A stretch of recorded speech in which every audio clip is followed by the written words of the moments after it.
गोपाल हरि नारायण गोपाल हरि नारायण राम राधा राम सीता राम आत्मा राम राम राधा राम सीता राम आत्मा राम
गोपाल हरि नारायण गोपाल हरि नारायण गोपाल हरि नारायण गोविंदा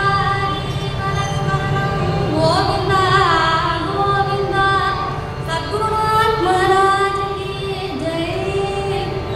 आदौ कीर्तनारंभத்திலே श्रीयपत्यान भगवान भगवद्गीதையில சொல்றார், परित्राणाय साधूनां विनाशाय च दुष्कृतां धर्म संस्थापनार्थाय संभवामि युगे युगे। பகவான் சொல்றார், நான் தர்மத்தை எஸ்டாப்ளிஷ் பண்றதுக்காக துஷ்டர்களை அழித்து தர்மத்தை ரட்சிக்கிற மகான்களுடைய வழியில வர ப்ராப்ளம்ஸை அழித்து நான் அப்பப்போ அவதாரம் பண்ணுவேன் அப்படின்னு சொல்றேன். அப்போ அப்பேற்பட்ட தர்மத்தை நான் ரட்சிக்க அப்பப்போ அவதாரம் பண்ணுவேன் அப்படின்னு சொன்னா தர்மம்னா என்ன? பூமி மாதாட்ட கேட்டா பூமியினுடைய பாரத்தை குறைக்கிறது தர்மம் அப்படின்னு சொல்லுவா. பாகவதால கேட்டா பகவானுடைய லீலை தான் தர்மம் அப்படின்னு சொல்லுவா. வேதாந்திகளை கேட்டா வேதத்தை ரட்சிக்கிறது தான் தர்மம் அப்படின்னு சொல்லுவா. ஆனா இந்த கலியுகத்துக்கு ஒரே தர்மம் தான், அது நாம சங்கீர்த்தனம். அதை நாம பாகவத தர்மம் அப்படின்னு கூட சொல்லுவோம். நாம சங்கீர்த்தனம் தான் ஒரே கத்தி அப்படின்னு எல்லா மகான்களும் சொல்றா. அதை நம்ம சத்குருநாதனும் ரொம்ப அழகா சொல்ற. ராமநாமம் சொல்வதே கலியில் கத்தியா, ராமநாமம் சொல்வதே கலியில் கத்தியா, அதையும் மறந்தாலோ கத்தியா, அதையும் மறந்தாலோ கத்தியா. ராமநாமம் சொல்ல சொல்ல நன்மை பெருகுமே, ராமநாமம் சொல்ல சொல்ல நன்மை பெருகுமே. நாவும் விழிக்குமே, நாவும் விழிக்குமே, பாவதன் முதல் பண்டிதன்மை புனிதமாக்குமே, பாவதன் முதல் பண்டிதன்மை புனிதமாக்குமே.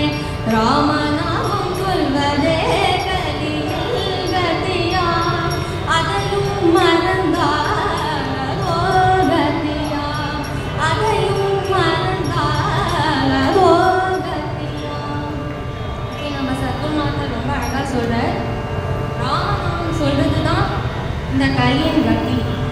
எதுக்கு பாகவத தர்மம் நாமா சொல்றதுதான் கலியுகத்துக்கு தர்மம் அப்படின்னு எடுத்து பார்த்தா, நம்ம மனுஷாலாம் எப்படி இருக்கோம்னா பணத்துக்காக துர்மார்க்கத்தில் பிரவேசிப்போம், தப்பான வழியில போறோம், क्रूरमा चित्तशुद्धिये इल्लै सो अदनाल रामनाम சொல்றதுதான் ஒரே கதி நாம சங்கீர்த்தனம் பண்றதுதான் ஒரே கதி அப்படினு எல்லாம் மகான்கள் சொல்றாங்க அப்போ அப்பேற்பட்ட நாமாவை நம்ம எப்படி சொல்லணும் அதையும் நம்ம சத்குருநாதர் அழகா சொல்றார் கலியே வலி கொள்ளும் துளி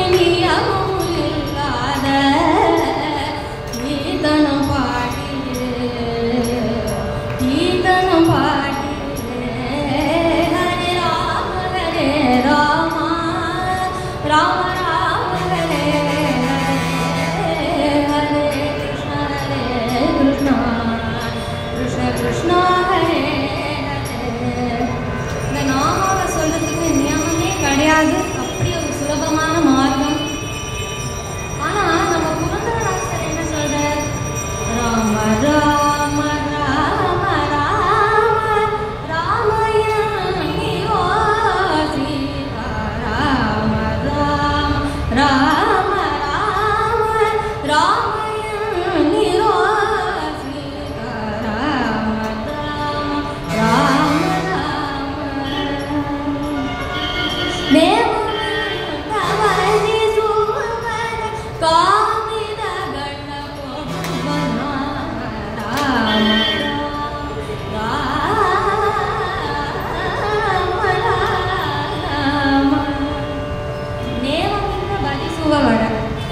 நியமத்தோட சொல்லு அப்படிங்கிற ஜென்ரலாக மகாக்கள் சொல்கிற விஷயங்கள்ல முரண்பாடே இருக்காது. ஆனால் இங்கே நம்ம சத்குருநாதர் என்ன சொல்கிற, நாமா சொல்கிறதுக்கு நியமமே கிடையாது, எங்கே வேணாலும் சொல்லலாம், எப்படி வேணாலும் சொல்லலாம். ஆனால் புரந்தரதாசர் சொல்கிற நியமத்தோட சொல்லு. பெரியவாலாம் வியாக்கியானம் பண்ணுறச்ச என்ன சொல்லுவான்னா, அந்த நியமம் இல்லாத நாமத்தை நீ நியமமாக வச்சுன்னு சொல்லு அப்படின்னு சொல்கிறார். அதாவது அந்த நியமம் இல்லாத நாமத்தை நீ நியமமாக வச்சுட்டு சொல்லு அப்படின்னா புரந்தரதாசர் சொல்ல, அது நியமத்தோட சொல்லுங்கிறது இல்லை. ஸோ இந்த மாதிரி நம்ம புரந்தரதாசர் நிறைய கீர்த்தனைகள் எழுதியிருக்க நாம வைபவத்தை பற்றி அதை தான் நம்ம இன்னைக்கு பார்க்க போகிறோம். அடுத்ததாக புரந்தரதாசர் ஒரு வாட்டி இந்த மாதிரி சஞ்சாரம் பண்ணிட்டு இருக்கச்ச திருப்பதியில் தங்கின்னு இருக்க ராத்திரி அவருக்கு கோவிந்த நாம கோஷம் கேட்குறது. அந்த 7 hills இருக்கு இல்லையா, ஸோ அங்கேருந்து அவருக்கு கோவிந்த நாம கோஷம் கேட்கறது. இப்போ அவர் பாட்ட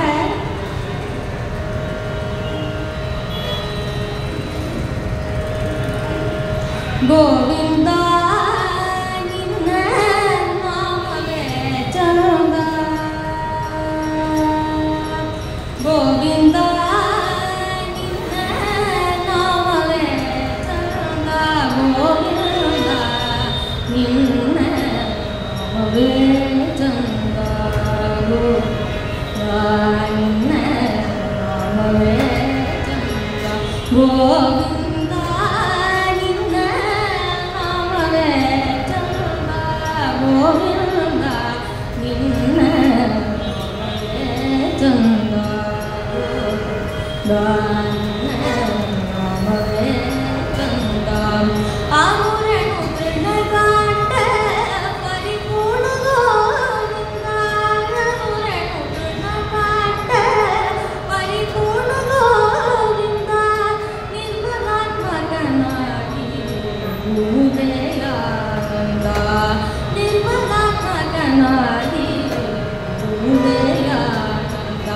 கோவிந்தா நின்ன நாமவே சரணா கோவிந்தா நின்ன நாமவே சரணா கோவிந்தா நின்ன நாமவே சரணா. கோவிந்த நாமம் அப்படி ஒரு அழகான நாமம். அதை இன்னைக்கு திருப்பதியில் எல்லாருமே அந்த நாமத்தை தான் சொல்கிறா. பண்டித ஜனங்கள்லேருந்து பாமர ஜனங்கள் முதற்கொண்டு எல்லாருமே கோவிந்த நாமத்தை தான் சொல்கிறா. இதே மாதிரி பத்ராச்சல ராமதாசர் அப்படிங்கிற இன்னொரு மகாத்மா என்ன சொல்கிறார் தாரக நாமத்தை பற்றி அப்படின்னு பார்த்தா, ஸ்ரீராமுல திவ்ய நாமம் ஸ்மரண செய்யுண்டே சாரு ஓரமைய ஜபமுனோ ஓரநேதிகே மனசா ஸ்ரீராமுல திவ்ய நாமோ ஸ்மரண செய்யுண்டே சாரு ஓரமைய ஜபமுனோ ஓரநேதிகே மனசா. கோரமான தபஸ்னா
பகவன் நாம சங்கீர்த்தனம் தான் எல்லாமே அப்படிங்கிறார். அப்போ இப்பேற்பட்ட பகவன் நாம கீர்த்தனத்தை யார் முதல்ல பூமிக்கு எடுத்துட்டு வந்தார்? ஹரிநாராயண ஹரிநாராயண ஹரிநாராயண மனவே ஹரிநாராயண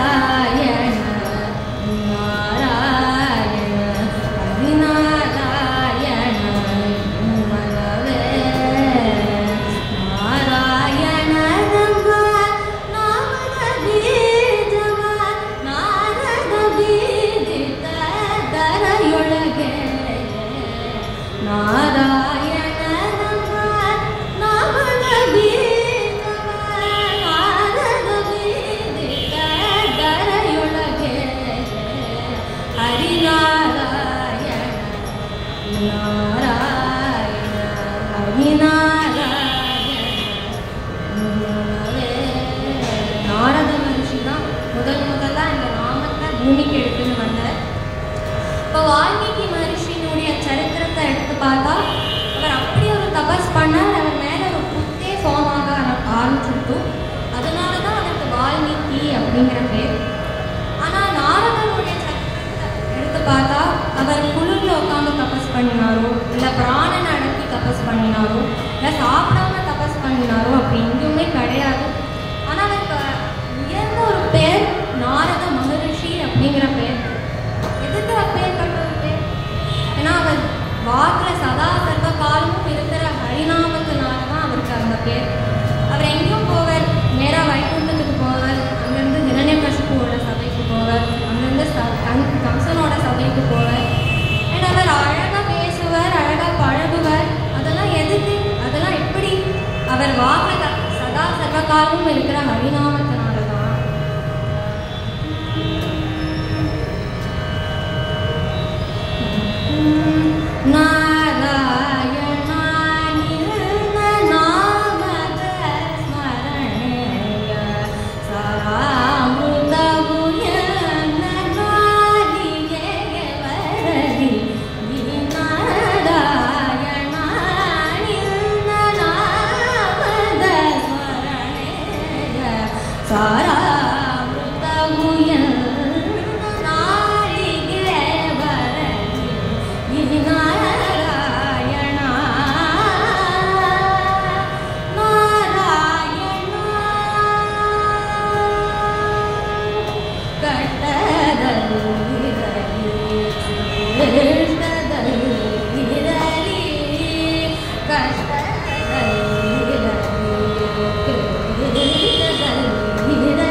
ஸோ நீங்கள் போய் இந்த நாம சங்கீர்த்தனத்தை போய் பிரச்சாரம் பண்ணணும் அப்படின்னு சொல்ல, அப்போது நாரத மகர்ஷி சொல்கிற, என்ன சுவாமி நீங்கள் என்ன போய் இப்படி சொல்கிறீங்களே, பூமியில் களி வந்துட்டுனா ரொம்ப ஒரு பயானகமான ஒரு டைம். ஸோ என்னால் போய் பிரச்சாரம் பண்ணிட்டு நானே அதை மாட்டுட்டேன்னா நான் என்ன பண்ணுறது அப்படின்னு பாடுற.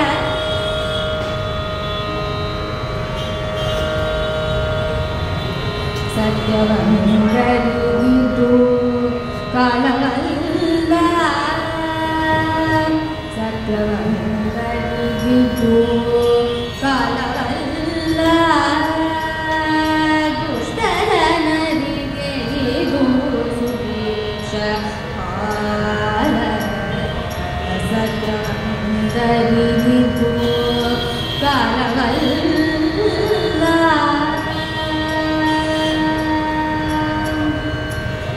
ಸ್ಮರಣೆ ಮಾಡುವಗೆ ಕ್ಷಯವಾಗುವ ಕಾಲ ಪರಮ ಪಾಪಿಗಳಿಗೆ ಸುಭೀಷ ಕಾಲ. ಹರಿಸ್ಮರಣೆ ಮಾಡುವಗೆ ಕ್ಷಯವಾಗುವ ಕಾಲ ಪರಮ ಪಾಪಿಗಳಿಗೆ ಸುಭೀಷ ಕಾಲ. ಸ್ಥಿರವಾದ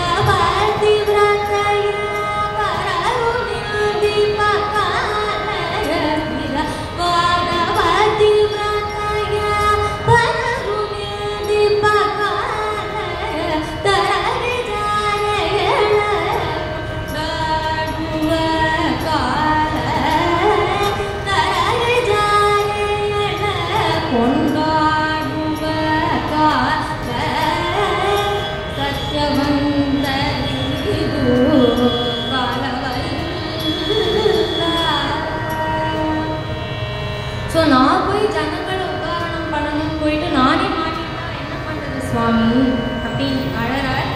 இப்போ பகவான் சொல்ற, நீ கவலைப்படாமல் போ, நான் வந்து உன்னை தடுத்தாட்கொள்றேன் அப்படின்னு சொல்ற. கற்பனையா இந்த கூட்டை குருகி கற்பனையா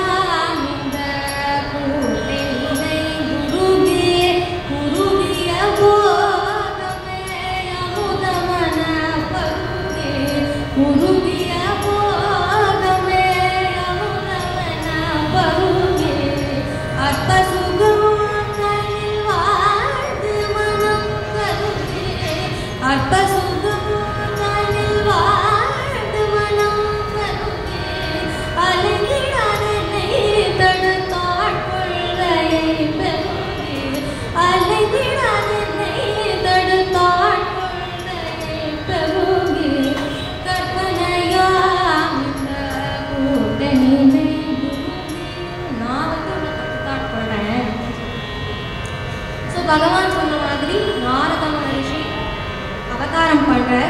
எங்க அவதாரம் பண்ற? பண்டரிபுரம் கஷேத்திரத்துக்கு பக்கத்துல புரந்தர காட் அப்படிங்கிற ஒரு இடத்துல அவதாரம் பண்ற. யாரா அவதாரம் பண்ற?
பண்ணுறார்.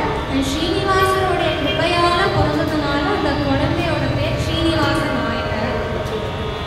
இப்போ ஸ்ரீனிவாச நாயக்கர் பண்டிதர் ஆகிட்டார். சாஸ்திரம்லாம் எல்லாம் நல்லா தெரியும். கரெக்டான டைமில் வந்து ஒரு மகா பத்திரத்தை லக்ஷ்மி பாயோட கல்யாணம் பண்ணார். அவளுக்கு 4 பிள்ளைகள், 1 பொன் குழந்தை. அவர் எப்படி இருக்காருன்னா, தேஜஸ்வி திருச்சித்தஷ்ட பண்டித பிரியபாஷண தேஜஸ்வி திருச்சித்தா. ஸோ அவர் வந்து எப்படின்னா, மற்றவா கையில் இருக்கிறத கழட்டது தான் தெரியும், ஆனால் தன்னுடைய கையிலேருந்து ஒன்றுமே கொடுக்க மாட்டார். பண்டித பிரியபாஷனாக. இப்போ பண்டிதர் சாஸ்திரம்லாம் நல்லா தெரியும், சங்கீத அபியாசம்லாம் நல்லா பண்ணியிருக்கார். பிரியபாஷனாக நாரதர் இல்லையா, ஸோ ரொம்ப அழகாக பேசுவார். வியாபாரத்துக்கு அந்த ஸ்மூத் டாக்கிங் ஸ்கில் ரொம்ப அவசியம். ஸோ ரொம்ப அழகாக பேசி வியாபாரம்லாம் பண்ணுவார். அவரோட மனைவி எப்படி இருக்கா, தயசீலா தர்மனிஷ்டா சௌதாரிய குண சம்யுதா. ஔதாரிய குணம், எல்லாருக்கும் அள்ளி அள்ளி கொடுக்கணுங்கிற ஒரு குணம். ஆனால் இவர் எப்படின்னா, ஸ்வப்னேதி நகதவு கிஞ்சித், ஸ்வப்னத்தில் கூட ஒரு கிஞ்சித் தான தர்மமே பண்ண மாட்டார். அப்பேற்பட்ட ஒரு லோகி. சரி, இவருக்கு பணம் இல்லையோ ஏதோ அப்படின்னு நினச்சி பார்த்தா, அந்த காலத்தில் ஒரு கோட்டி இருந்ததுன்னா ஒரு ஸ்வர்ண கலசத்தை வைப்பா. இவர் ஆற்றுல 9 ஸ்வர்ண கலசங்கள் மாடியில். ஸோ 9 கோட்டி இருக்கு. சார் எல்லாரும் இவரை வந்து நவகோட்டி நாராயணா நவகோட்டி நாராயணா கூப்பிடுவா. அவர் சந்தோஷமாக இருக்கக்கூடாதா, எப்போவுமே டென்ஷன்லேயே இருப்பார். ஏன்னா அந்த நவகோட்டியை எப்படியாவது தசகோட்டி ஆக்கணும், துவாதச கோட்டி ஆக்கணும், பஞ்சதச கோட்டி ஆக்கணும் அப்படிங்கிற ஆசை. ஸோ அவர் டென்ஷன்லேயே இருப்பார். எப்படியாவது எல்லாருமே என்ன தசகோட்டி தாமோதரன், பஞ்சதச கோட்டி பத்மநாபன் அப்படிலாம் எனக்கு பேர் கிடைக்கணும் அப்படிங்கிற ஒரு முயற்சியில் இருப்பார். ஸோ அவர் வந்து ஒரு வைர வியாபாரம் லட்சக்கணக்கில் ரத்னங்களை ராஜா ராணி கிட்ட வியாபாரம் பண்ணுவார். அண்ட் ஒரு காசி கடை கூட. அது எதுக்கு இவ்வளோ லட்சக்கணக்கில் வியாபாரம் பண்ணவருக்கு எதுக்கு காசி கடைன்னா ஆதி செலவுக்கு வேணுமா, ஸோ அதனால ஒரு காசி கடை. ஸோ அந்த மாதிரி அவருக்கு வந்து அந்த வியாபாரம் பண்ணுவார் இல்லையா கிருஷ்ணதேவராயர் கிட்டலாம். ஸோ வர வழியில் வியாசராயரோட மட்டம். வியாசராயர் இவரை பார்த்துட்டே இருப்பார். ஆனால் இவர் வந்து திருப்பி பார்க்கவே மாட்டார். ஏன்னா நமஸ்காரம் பண்ணணும், நமஸ்காரம் பண்ணால் தட்சிணெல்லாம் கொடுக்கணும் இல்லையா, ஸோ அதனால நமஸ்காரம்லாம் பண்ண மாட்டார். ஆனால் வியாசராயர் மட்டும் ரொம்ப அவ்வியாஜ கிருப்பையோட பார்ப்பார். ஏன்னா அவர் பார்க்குற பார்வையே வேற. அவருக்கு தெரியும் இவர் நாரதர் அப்படின்னு சொல்லி. ஸோ குருநாதருடைய பார்வையில் விழுந்தால் எஸ்கேப் ஆகிற வழியே இல்லை. வீழ்ந்தவர் என்றும் வீழ்ந்தது தானுங்கோ, வீழ்ந்தவர் என்றும் வீழ்ந்தது தானுங்கோ, மாண்டது தானுங்கோ. சகுநாதன் பார்வையில் வீழ்ந்தவர் என்றும் வீழ்ந்தது தானுங்கோ. ஆண்டுகள் செய்திடும் தவப்பயனை, ஆண்டுகள் செய்திடும் தவப்பயனை, பல்லாண்டுகள் செய்திடும் தவப்பயனை, பார்வையுள்ளிலே பார்வையுள்ளிலே கடைக்கண் பார்வையுள்ளிலே கடைக்கண் பார்வையுள்ளிலே தந்திடும் குருநாதன் பார்வையில் வீழ்ந்தவர் என்னும் வீழ்ந்தது தானுங்கோ, அது மாண்டது தானுங்கோ.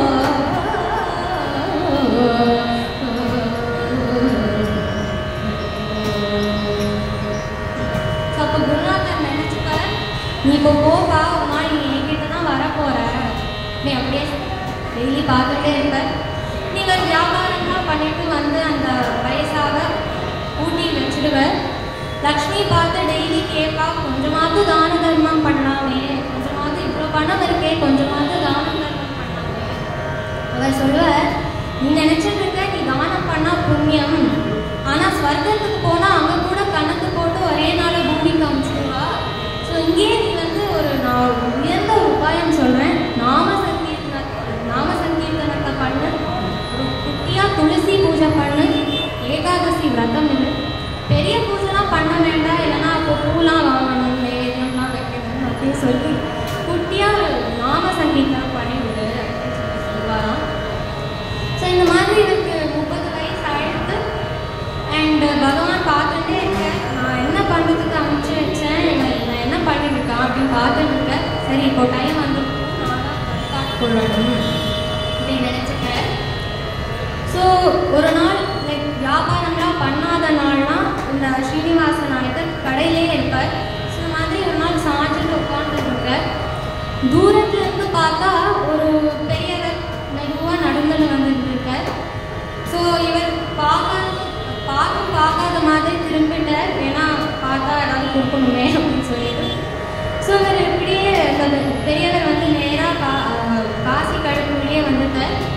வந்துட்டு அவர் மேலே ஒரு துணி அது அவுக்குறார் என்ன இருக்குன்னு இவர் நீட்டி பார்த்தா அக்ஷதை எடுக்கிறார்.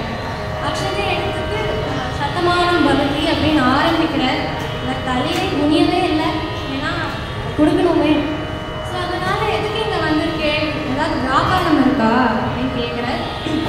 இப்போ இவர் சொல்கிறார், இல்லை எனக்கு ஒரு பையன் ஒரு பொண்ணு கல்யாணம் உபநயனம்லாம் எழுதி வச்சாச்சு, நீங்கள் தான் ஏதாவது இங்கே போட்டிருக்கேனே, இங்கே எழுதி வச்சுருக்கேனே கடன் கிடையாதுன்னு இங்கேருந்து போகும்.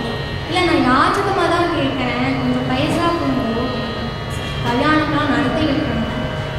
நீங்கள் பாருங்கள், எனக்கே தெரியல, எனக்கே 4 பிள்ளைகள், ஒரு பொன் குழந்தை, நானே எப்படி வித்யாபியாசம் கல்யாணம்லாம் பண்ணி வைக்க போறேன்னு எனக்கே தெரியல. நீங்கள் பாட்டுக்கு கிளம்பி வந்துட்டு எனக்கும் ஒரு கௌரவம் இருக்கு இல்லையா, என்னால் கிளம்பி போக முடியாது அப்படின்னா. சரி நீங்கள் எங்கே போகணும் அப்படின்னு சொல்லி அப்போ இந்த பெரியவர் சொன்னார், சரி நீங்கள் எப்போ ஃப்ரீ, சாயங்காலம் நான் வரட்டா அப்படின்னு கேட்குறேன். சொன்னார், சாயங்காலம்னா நீங்கள் எப்போ வந்தாலும் நான் கொடுக்க மாட்டேன் அப்படிங்கிற. ஆனால் அந்த பெரியவர் உள்ளே வந்துட்டு உட்காந்துட்டார். நீங்கள் கொடுக்கலன்னா நான் போக மாட்டேன், நீங்கள் ஏதாவது கொடுங்கோ, அட்லீஸ்ட் கொஞ்சமாவது பைசா கொடுங்கோ அப்படின்னு கேட்குற. சண்டை நடக்கிறது. ஃபைனலாக விரட்டிட்டார் பெரியவரை. பெரியவரும் வாசுதேவரையும் போகிறார். இப்போ மணி டைம் 12 ஆகுது. அக்ரஹாரத்துக்குள்ளே போகிறார். யாராவது சாப்பாடு கொடுப்பாரோ ஏதோ அப்படின்னு அக்ரஹாரத்துக்குள்ளே போகிறார். அங்கே போனால் ஒரு பெரிய வீடு. அங்கே சரி இங்கே ஏதாவது அதிதி சம்ஸ்காரம் நடக்கிறதோ அப்படின்னு உள்ளே போகிறார். போனால் அங்கே மகாலட்சுமி மாதிரி ஒரு பெண் துளசி பூஜை பண்ணிட்டு இருக்கா. பிரார்த்தனை பண்ணுறா, எனக்கு எல்லா சௌபாகியத்தையும் கொடுத்துருக்கேம்மா, தானம் பண்ணுற சௌபாகியம் மட்டும் கொடுக்குறே, அந்த பாகியத்தை கொடு அப்படின்னு பிரார்த்தனை பண்ணிட்டு இருக்கா. ஸோ இந்த பாட்டுக்கு கேட்குற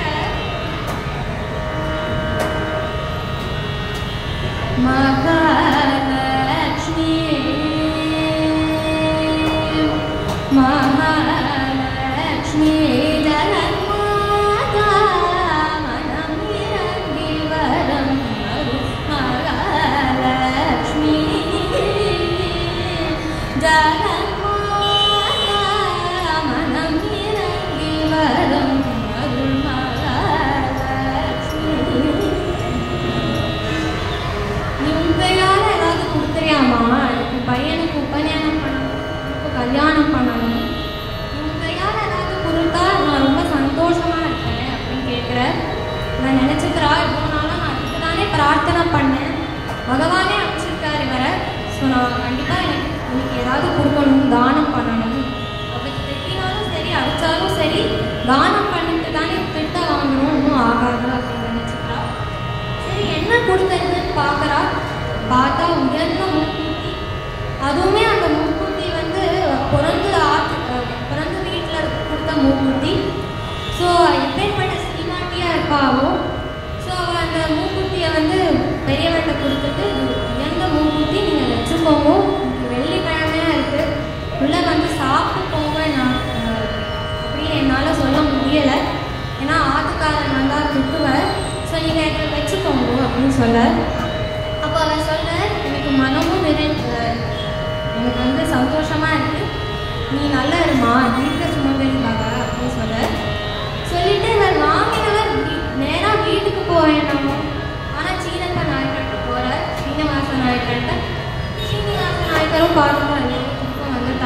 கடத்த போகிறான் அப்படின்னு நினச்சிக்கிறார். ஆனால் இந்த வாட்டி வந்த தோரணையே வேறு.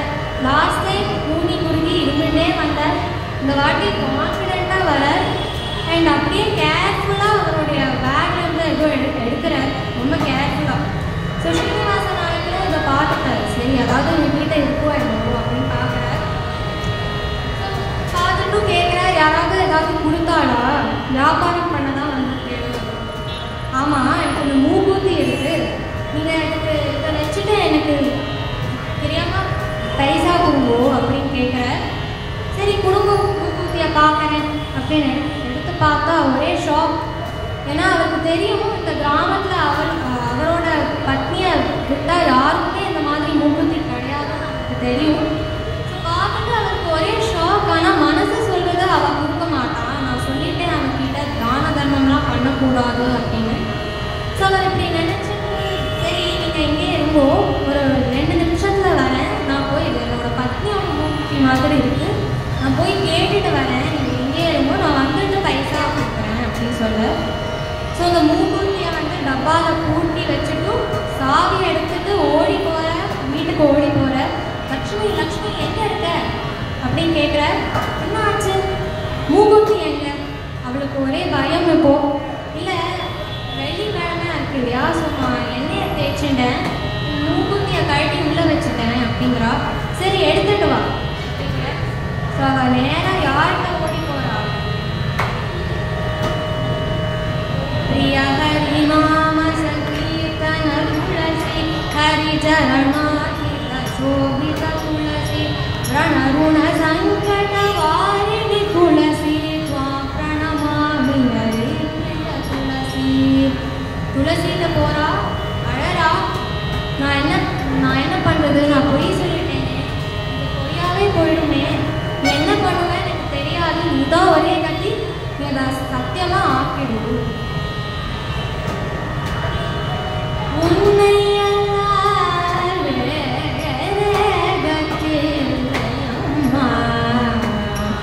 உலகெல்லாம் நீண்ட அன்னை உன்னை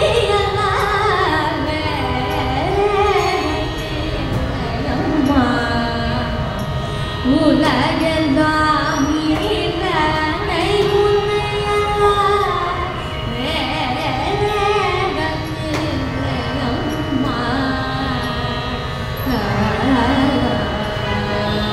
பிரார்த்தனை பண்றா. பகவான் பிரகலாதனுடைய வாக்கியத்தை சத்தியம் பண்றதுக்கு சம்பத்திலிருந்து வந்த தசரதனுடைய வாக்கியத்தை சத்தியம் பண்ணுறதுக்கு காட்டுக்கு போனார். என்னோட வாக்கியத்தையும் சத்தியமாக்க கூடாதா அப்படின்னு அழறா. அப்போ ஏதோ விழுந்தாப்புல இருந்தது. என்னன்னு எடுத்து பார்த்தா அந்த மூக்குத்தி. அவளுக்கு நம்பவே முடியல. ஆனால் ஓடி போய் காமிக்கிறா, ஏதோ மூக்குத்தி. இவருக்கும் ஒன்றும் புரியலை. அந்த பெரியவர் கொடுத்த மூக்குத்தி என்ன? திருப்பியும் கடைக்கு போகிற, அங்கே இருக்கிற அந்த டப்பாவை ஓப்பன் பண்ணிட்டு பார்த்தா மூக்குத்தி காணும், அந்த பெரியவருக்கும் காணும். திருப்பியும் வீட்டுக்கு வர, வீட்டுக்கு வந்து பார்த்தா கேட்குற, உண்மையாக சொல்லு, யார் கொடுத்தா அந்த மூக்குத்தியை? நீ கொடுத்தல அந்த பெரியவர்கிட்ட.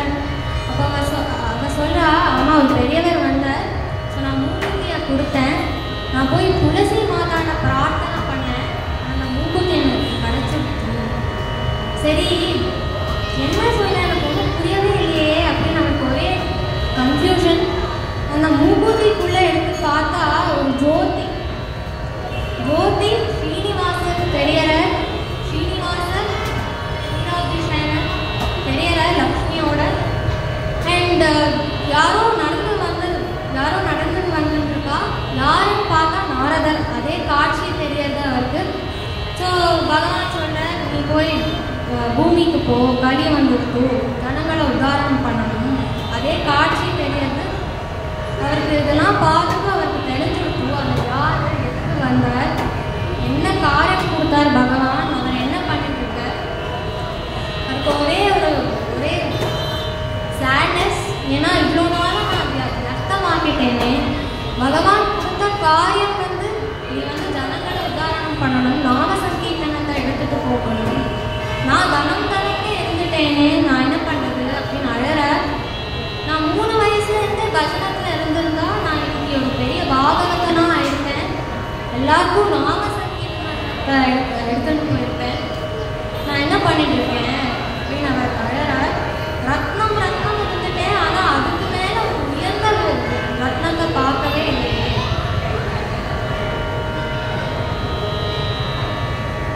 கோபால ரத்னம் புவனேக ரத்னம்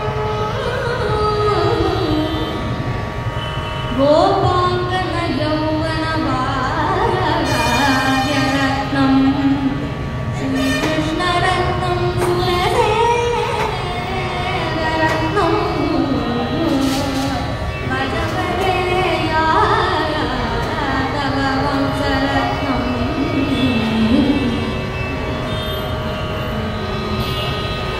நான் பார்க்கவே இல்லையே, இவ்வளோ நாளாக நான் வணக்கரம் இருந்துட்டேனே. நீதான் ரதி கிருஷ்ணா, நான் உனக்கே இருக்கேன். நான் இந்த வனத்தெல்லாம் விட்டுட்டும் நான் உனக்கே வரேன் அப்படின்னு சொல்கிறேன். லக்ஷ்மி நான் பசங்களை எடுத்துகிட்டு வா அப்படின்னு சொல்கிறேன். சரி நம்ம எல்லாத்தையும் விட்டுட்டு போகலாம் அப்படின்னு சொல்கிறேன்.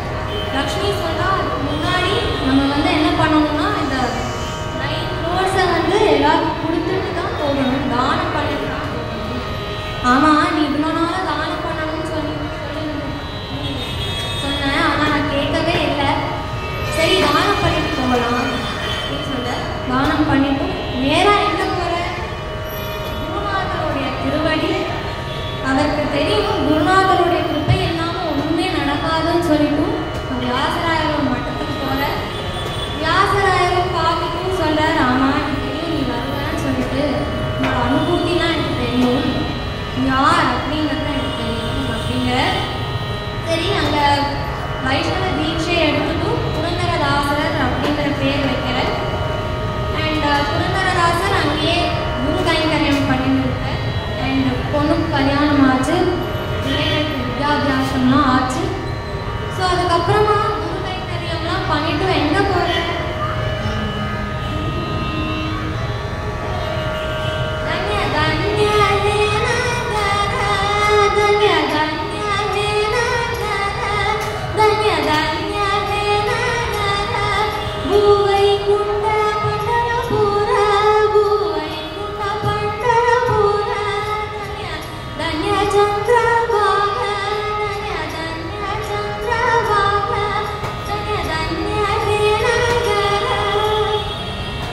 பண்டரிபுரத்துக்கு போகிற.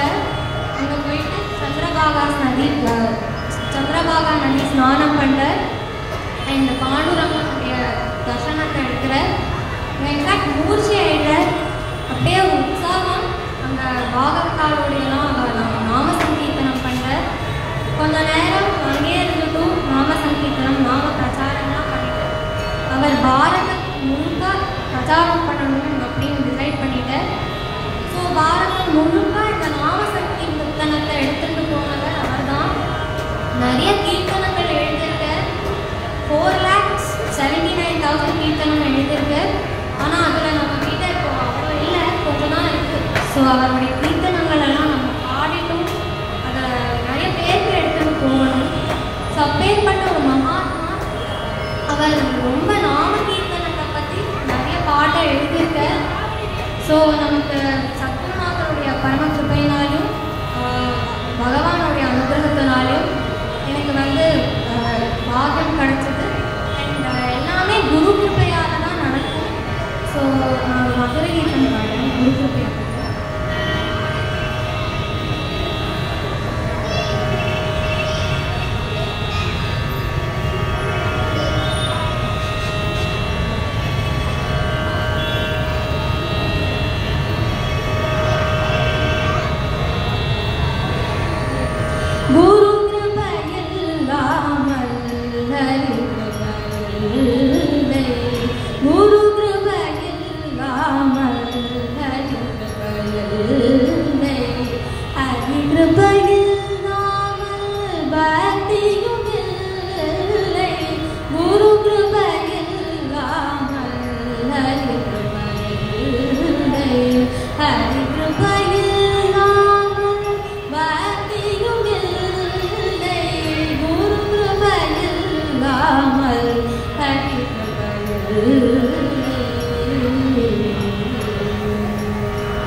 ஆப்பர்ச்சுனிட்டி எனக்கு கிடைச்சிது.